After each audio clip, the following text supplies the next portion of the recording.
Kasi isa pa dun guys, usapang CTPL, meron palang bago ako mga napapanood, yung Certificate of Validity.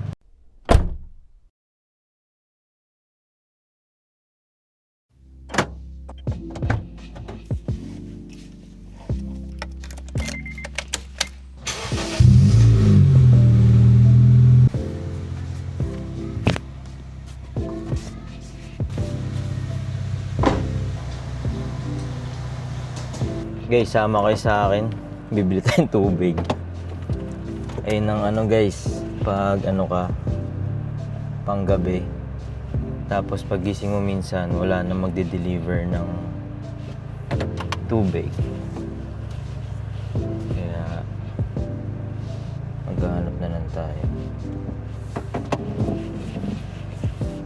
So, meron kasi kami nabibilan na ano, pag no choice kami or kailangan na vendo siya. Hindi naman kasi maselan yung ano natin, no? Hindi naman maselan yung tiyan natin sa mga ganyan. Basta kahit pa paano ano siya, na filter. So ako na lang lumabas, si Mrs. na yung nagluto. Tapos guys, share ko na lang din, ano na pala, renewal month na ni Luna. So kailangan na natin asikasuhin yung ano, yung renewal niya for month of July na kasi yung ano nun. Pero nakalagay pa naman sa LTMS ko. Bali 4th week hanggang ganun pwede. Pero pwede naman ang agahan yun kasi last year naalala ko, 1st week of July nag-renew na tayo, no? Kasi first time natin yon, 4th year, di ba? Pag 3 years si Casa na nag-ano nun, bahala. Tapos yung 4th year tayo na. Naging issue ko doon, kung natatandaan nyo, hindi nakalink yung ano natin, sasakyan natin sa LTMS. So pinalink pa natin nun. Kasi pag nakalink na guys, pwede na kayong mag-renew online, di ba? Yan ang pinagkaiba niya. Pag hindi ka pa nakalink, LTO ka pa. Sa pinakamalayong LTO. Bali yun, nagsumadya pa tayo sa Carmona. Ay, naplatan ba sila? Sinadya pa natin sa Carmona para mag-renew. Yun, napalink naman natin yung araw na yun. So, sobrang dami nung 3 hours ata tinagal ko doon. Pero wala naman naging problema. Tapos sa mga nagtatanong tungkol sa muffler, yun, pasado naman tayo dati. Usually naman dyan ang chinecheck nila guys, kung di naman sobrang ingay. Siyempre yung airflow, kung pasado ka pa ba, kung ano, hindi ka pa ba ano, nakakasira sa ano, sa kalikasan. Catalytic naman tayo, tsaka malinis pa naman to. Wala naman yung magiging problema. So ngayon, mabalik tayo. Since naka-link na ngayon sasakyan natin sa LTMS, try natin ngayon online. Pero hindi meaning nun guys, online ka lang. Pero syempre, pwede mo nang gawin yung mga test like emission, tapos yung CTPL, yung insurance, pwede mo na siyang gawin outside LTO. So ang requirement lang naman dyan guys, pag nagre-renew, ito yung tatlo sa pagkakaalam ko, nag-research na rin kasi ako ulit. Emission, CTPL, tapos yun, pag meron ka na ng dalawang yun, pwede mo na siya i-upload online sa LTMS. Tapos kasi check na yun ng system, tapos tsaka na lang magpo-proceed ng payment. Ayun, payment na ng renewal. Ang pangit lang kasi sa rumekta ka ng LTO, bukod sa minsan maraming tao, mas mahal yung CTPL doon, di ba? Kumikitang kabuhayan kasi sila Kasi isa pa doon guys, usapang CTPL, meron palang bago ako mga napapanood, yung Certificate of Validity. Pag sa labas ka kumuha ng CTPL, hihingian ka nun usually sa LTO. So may mga nakikita ko wala na daw sa Cebuana, wala na daw sa Palawan. Yung kalimitan na gumagana pa din daw is sa GCash. Tapos sa GCash may under siya doon, standard insurance, tsaka yung una ba yun? Una, OONA. Hindi ko tanda. Basta yun, gumagana pa rin daw sa iba. Yun, mayroon dong Certificate of Validity. So yun na yung gagawin natin. Hopefully wala tayong maging issue, no? So maghahanap ako dito ng emission sa amin, tapos CTPL through GCash. Tapos yung advice pa ng iba after mo mag-apply ng insurance, mag-wait ka muna mga 24 hours para mag-sync in lang sa system. Since accredited, yun, nag-sync yan sa system ng LTO na, uy, nag-apply ng CTPL. Yan, sinishare ko lang din sa inyo guys, baka same scenario tayo, kaedad ng sasakyan natin, balak na rin nila mag-online na renewal. Ito na tayo guys, medyo madaming sasakyan. Visual pa dito. Sakto, hindi nakapark yung pick-up. Nakapambahay lang ako guys. Sagit lang naman to eh, kakarga lang sa vendor.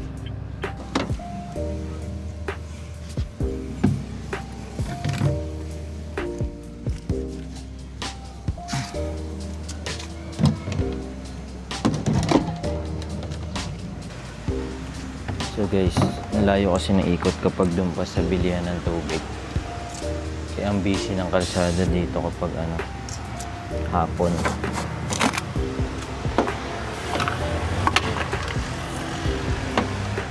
Kailangan natin tsagay.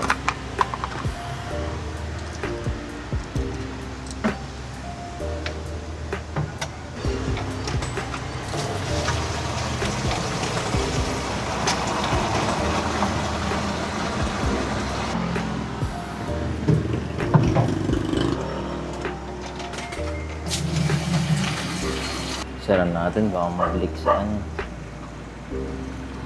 kotse.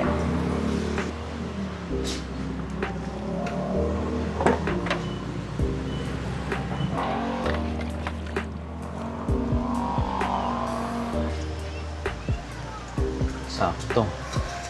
Dati apaw.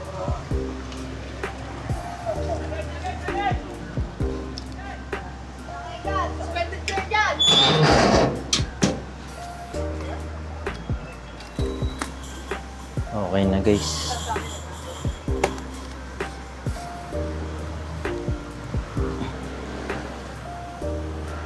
So yun guys, okay na. Kaso kailangan pa rin natin umikot dito. Dumating na yung pick up. Yung may-ari. Sakto lang pala punta natin. Kasi doon yun nakapark eh. So yun guys, yun lang naman yung natin ngayon. Bumili tayong tubig tapos napag-usapan lang natin yung renewal. Share ko na lang din yung renewal natin. Kapag syempre content natin yung para ma-inform din kayo kung paano. So, uwi na din tayo. Tsaka nga din pala guys, kung hindi ngayong month, baka next month PMS din na rin natin. Yan.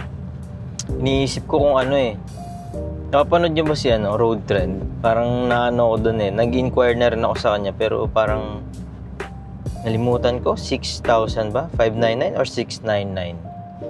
Parang ganon. Ang maganda kasi doon, Honda oil na. Tapos may mga checking pa ng iba. Ayun yung maganda eh. Yung pag nagtanong ka, nandun na yung price tapos lahat ng services na gagawin. Na siya, bulleted. Ganun yung mga trip ko kasi. Kahit na simpleng bagay, 'di ba?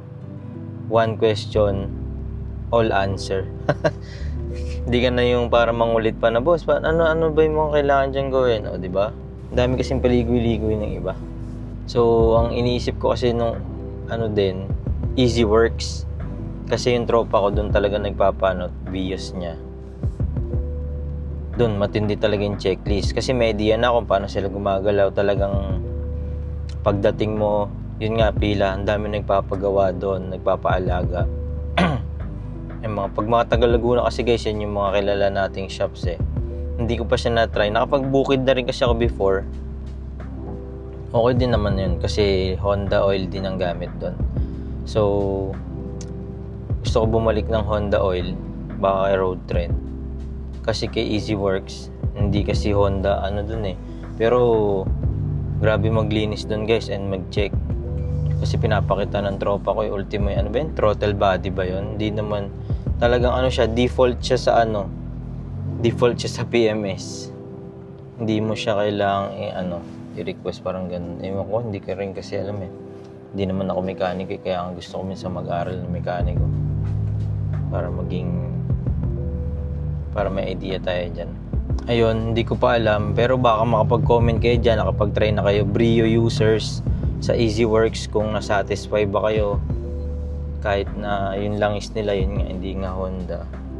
Pa-advise na lang din.